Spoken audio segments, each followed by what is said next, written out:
Hello, Ben here with the DIY Homefront, and I'm not at home today. I'm at a friend's house. They have a bathtub that the stopper stopped working in. So let's go take a look at the stopper and see if we can get this fixed. Well, I'm in the bathroom and the problem is that the stopper won't stay up. Yep, that's not doing much of anything. I have learned that a lot of good things go down the drain. So if you're working in the sink or in the bathtub, just take some tissue paper, a rag, something, and put it over the drain so that way when you drop that part, which you will, you'll be lucky enough to retrieve it. Let's take this out and see what we got going on here. Well, this is going to be one of those jobs a plumber's going to love. It's an easy fix. He's going to get to show up at your house and charge that knock fee, maybe $100 or more. And I want you to know that's why I started this channel. The DIY Homefront is here to help you out. Now normally what happens is the tube that goes from the drain that way before it goes down and out of the house has a plunger that goes up and down that will end up blocking the path. And this literally raises and lowers that plunger. It is also a secondary drain. You can see how the back's missing. If the bathtub overfills, it will end up going here and running out. Let's see what we got here.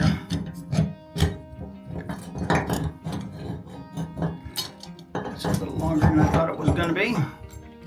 Well, there's the plunger that plugs the pipe up.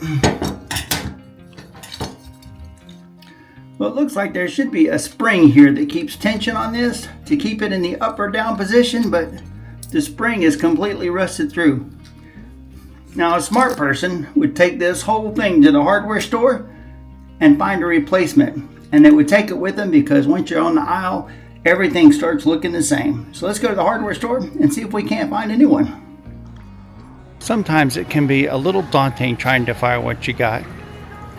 But that's the reason why you bring what you have.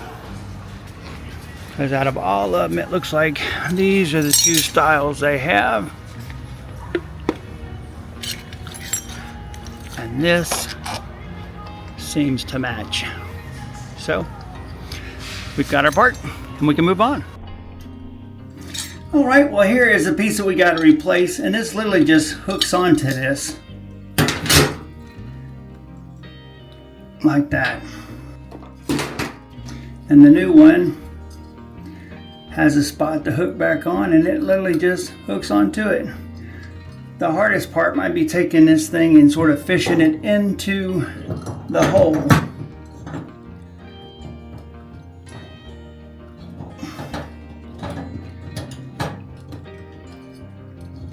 There you go.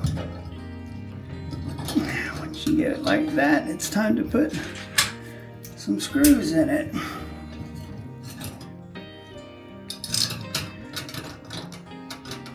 I think it was supposed to come with new screws, and a lot of times people will buy the stuff, take it home, and it's not what they should have got and they return it. So I probably should have done a lot better making sure that this wasn't already opened and wasn't missing some screws, because it probably came with the screws. Somebody probably took it home, didn't work, and brought it back and didn't have the screws when they did. But our screws aren't rusted or looking too ugly. Now you don't have to torque these screws down. You just need to tighten them up pretty good. That's pretty thin metal. You'll end up deforming it if you do. No. Up, down, up, down. Let's get rid of our mess here and give it a quick check.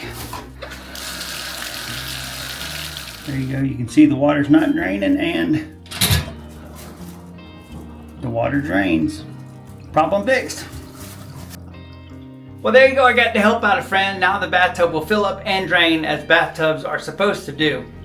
Well, thanks for watching. Like and subscribe. Check out those playlists and I'll see you in the next video.